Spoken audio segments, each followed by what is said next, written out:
Welcome back to another episode of Boom and Bust, your home for NFL Draft Talk. I'm your host, Terry, and today I'm doing tight ends. Just want to remind you, of course, we got real grade at the end of the show. Pick an NFL team, look at their draft class from 3 years ago and give it a grade. Today we are doing the Tennessee Titans. So all the Titans fans, if you know them, go ahead and share it around. And then also do want to remind people that if you go to the description, there's a link to a Google Drive in which I do upload some of my written reports, the ones that I have so far, and I update it there. So if you wanted to get a little closer look, then you can there. All right, so tight ends. Man, tight ends, it's such an interesting position. I would say that normally, in a draft, the linebacker position is my favorite to evaluate. Lately, I started kind of thinking, tight ends is kind of becoming the one I like to watch, but it's really a crapshoot because some years there's just not a lot of guys, or there's not guys with great talent, or there's guys with great talent that the team uses them in different ways. And so, that's kind of the crapshoot you get is with these offenses, and especially what happens is with spread offenses going to the H-back look, the two-back look, trying to do all the stuff out of that and trying to return to a power game. What happens is they, instead of a traditional fullback, they just use the tight end in that position. And you see it in the league a little bit, but you definitely see it in college, where that tight end is kind of that H-back guy that they use to do a lot of stuff, play action, extra blocker, lead blocker, whatever. So it just depends on how a team uses you. Really can throw off the evaluation for me. So, but there's still one of the more detailed breakdowns you got to do. If you look at the report, tight end is basically a mix between evaluating the offensive tackle and evaluating a receiver. You got 5 gradable traits, just like a receiver.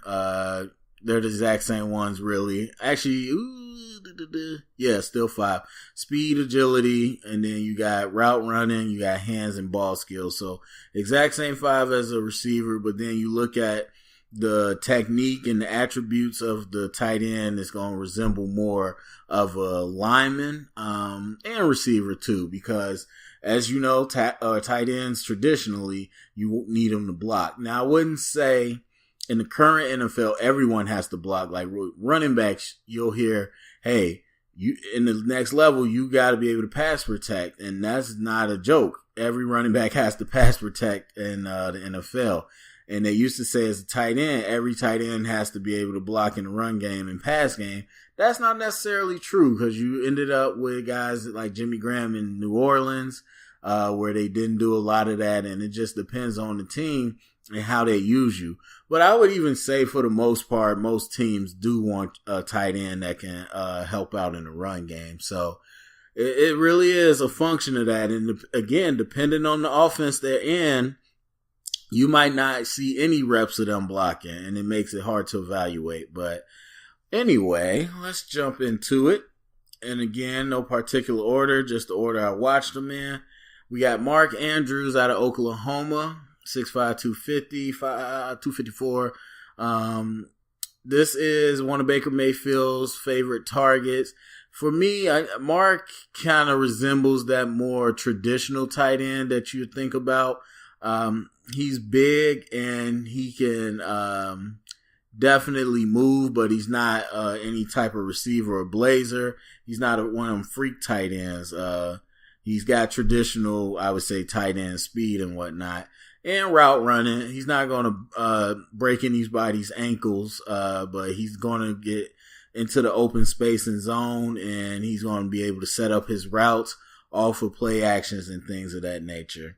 Now, the thing with Mark, though, is that he lined up almost exclusively in the slot, as you had a very spread offense in Oklahoma. So in 2x2 and whatnot, he was always split out wide. And he lined up what we call inline or attached to the line of scrimmage. He did that occasionally. So what you're going to get is a guy that doesn't have a lot of experience with that inline blocking. And as so I say he's above average as a blocker, but still he needs more experience at that. And so again, if you get a team that's not looking to use him that way, fine. But in order to get to that starter level or, that star level, he's definitely going to have to improve his blocking game, which most tight ends have to do. And then as far as a receiver, I mean, he's got good yak ability. He's a big guy, hard to bring down, but he's not a burner. He's not going to burn anybody. I think he's a solid prospect. He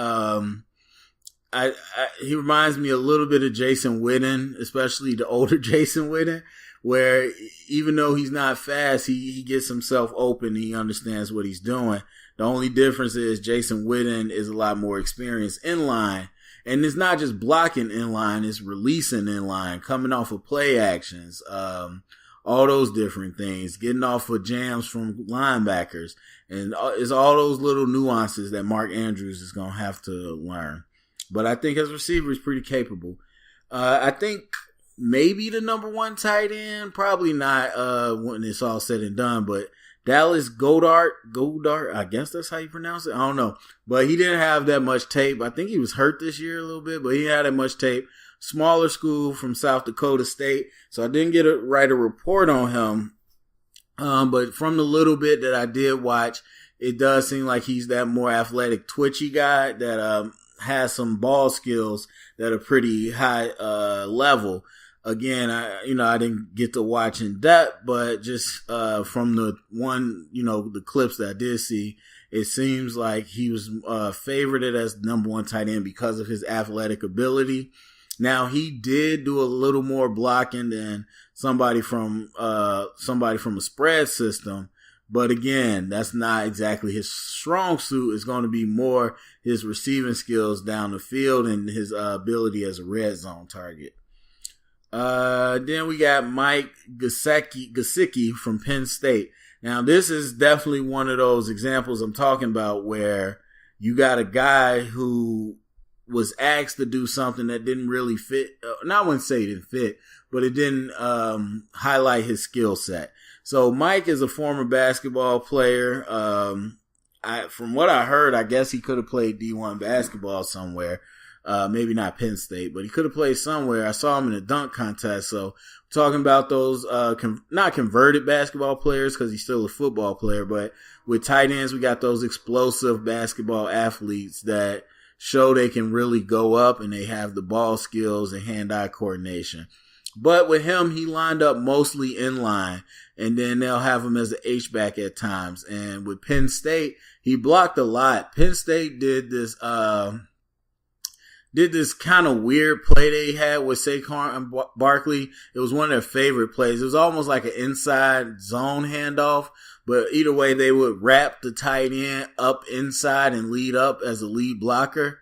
It was kind of like an inside zone / ISO. And so basically Mike was serving as a fullback and he ran that a lot of times. And then even a lot of times in passing downs, he was pass protecting. They were doing 6-man protection. So Mike actually has a lot of experience as a blocker, but did not rate him as a great blocker.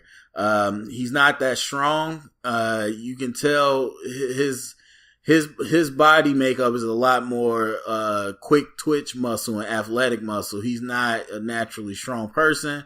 And then his hand placement wasn't great. Now he tried hard. That's the thing I'll say. He definitely didn't shy away from blocking, but he wasn't great at it. His leg drive wasn't good. And again, like I said with linemen, if you see a guy on the floor when he's blocking a lot, that's a red flag. And he didn't sustain a lot of blocks. He fell off blocks. He couldn't stay on them. And that is what it is. What he does have though is some pretty top level receiving skills. As far as yak abilities, he's pretty quick.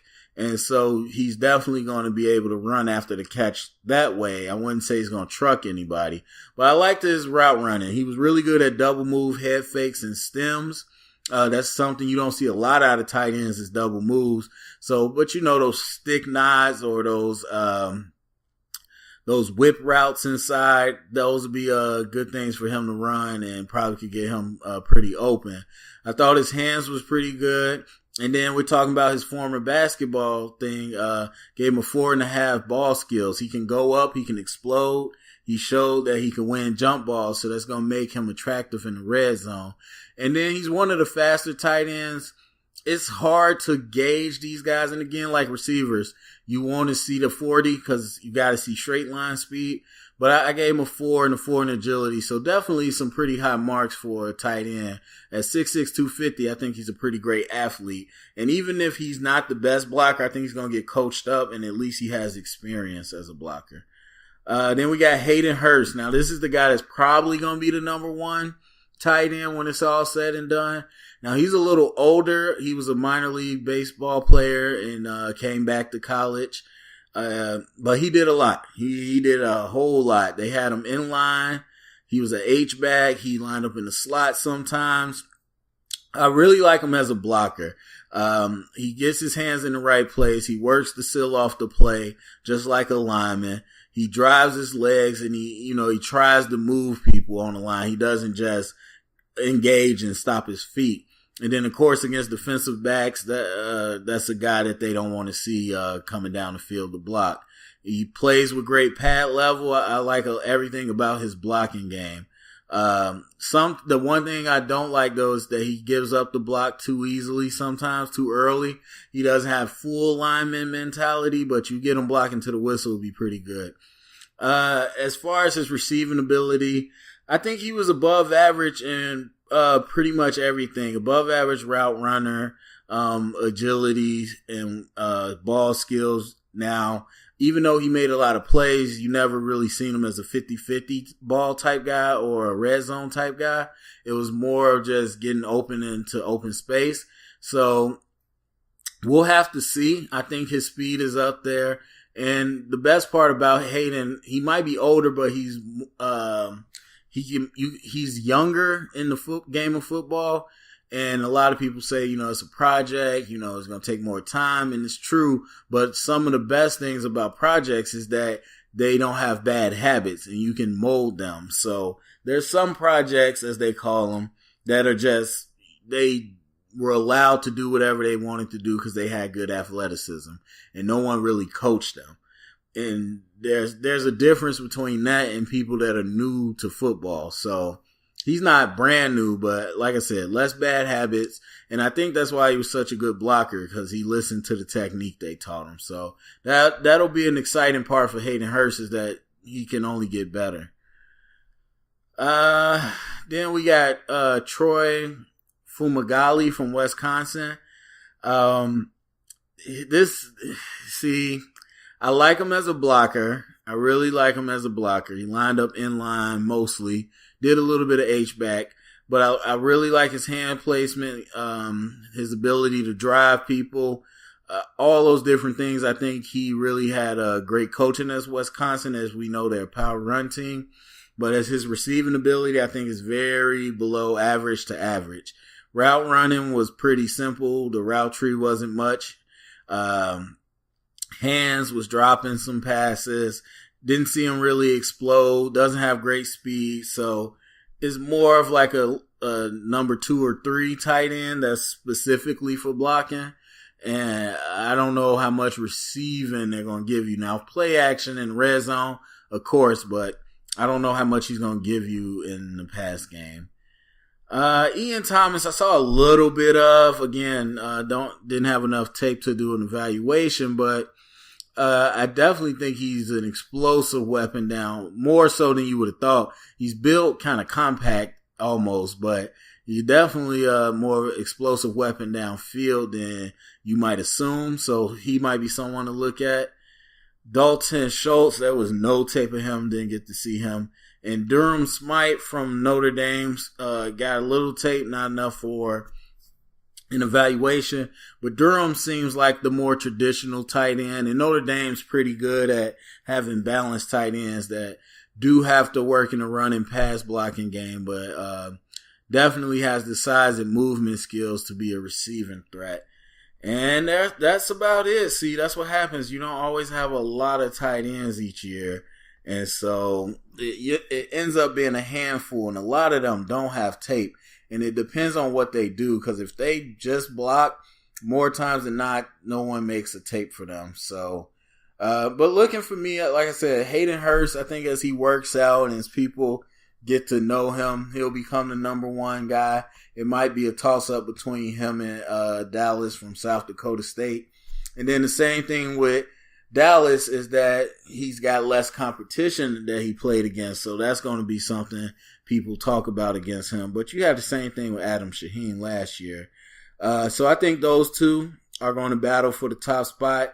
And then after that, Gesicki is definitely, I think, in a solid number 3 spot, because he probably has the most upside, I think, as a receiver, just because he's really polished as a receiver right now and he has athletic ability. So I wouldn't be shocked to see him get a little consideration up there with Dallas as we go on. Then after that, I would say Mark Andrews has a clear spot there.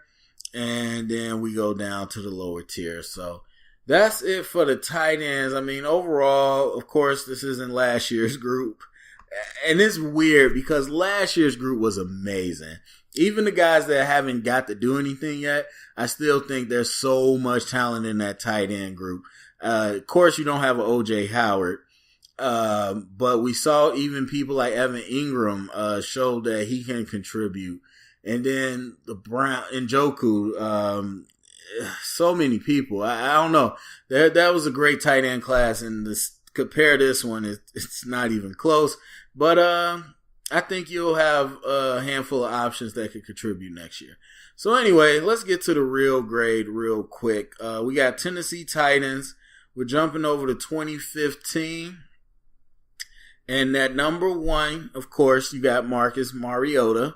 He was picked as the number 2 overall player. Of course, still on the team. He's their starting quarterback.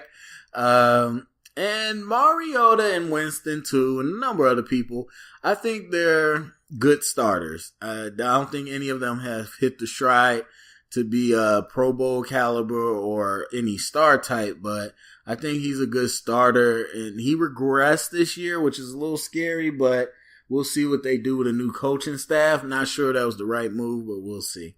Then second round, we got Dorial Green Beckham, who is no longer with the team. I forgot what team he's even on, to be honest with you. But he was traded. And the thing with him is not that he have talent, but everyone knew that he was a risk because of how he was in college, and they took a shot on him, and it really didn't work out.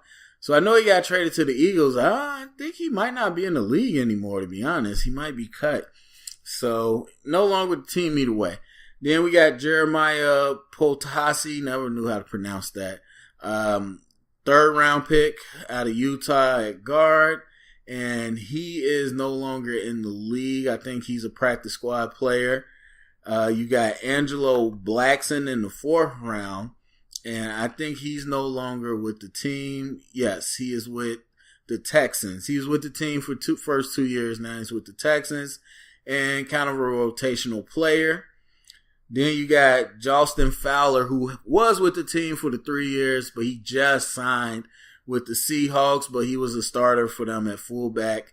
David Cobb, 5th round pick, no longer in the league. You got DeAndre Mount still in the league, but not with the team. You got Andy Gallick, who was with the team for 1 year and is no longer in the league. And then you got Trey McBride, who is no longer with the team. He's actually with our Bears this year, but I think he signed with another team now. He's no longer with the Bears, but he's still in the league. So you look at this, and we got 9 picks. Out of the 9 picks, who like legit is still with your team, that's 1 player. So already we had a problem. I mean, I'll play semantics and say Fowler was with the team and say 2, but really we're looking at 9 players, 2 that stayed with the team. And then out of those 2, they both were starters, but you don't really do much with a fullback. So And then out of that group, you have 1, 2, 3, 4 players out of 9 that are no longer in the league, including your second round pick. So all that works against you. I mean, we already had a bad spot where you only got one player that still plays for the team. And then you got so many people that left the league, and Green Beckham was a risk already, and so that counts against you. And then you got players that are still in the league, but no one's really doing anything. And then a couple guys and David Cobb was supposed to be something. Like, a lot of people were saying he was a sleeper to be really good with the team, and to see him not in the league is tough. And then Andy Gallick, who actually started for the team for a good amount of games his rookie year, and he's no longer in the league. I don't know if he was injured or anything, but either way, those are some big time misses. I mean, Andy's a 6th round pick, and Dave's a 5th round pick, but your 2nd and 3rd round pick aren't in the league. That really hurts you. So if I'm looking at this draft overall, you did get your franchise quarterback, which he hasn't become a star, but that does count for a lot. I'm going to give this draft a D+, and it really is only because of Marcus Mariota, because otherwise you look at this and it's terrible. To have 9 picks and have 1 player still on your team, absolutely terrible. And you can tell, although Mariota is the person that's going to change the fortune the most of the team, this draft class as a whole didn't really affect the future going forward. So anyway, that's the real grade for the tight ends. Go to the comment section. Let me know what you guys think about these tight ends. Who you looking forward to? Who do you think is the top player? All those good things. Thumbs up, subscribe, share it around, and thank you for listening.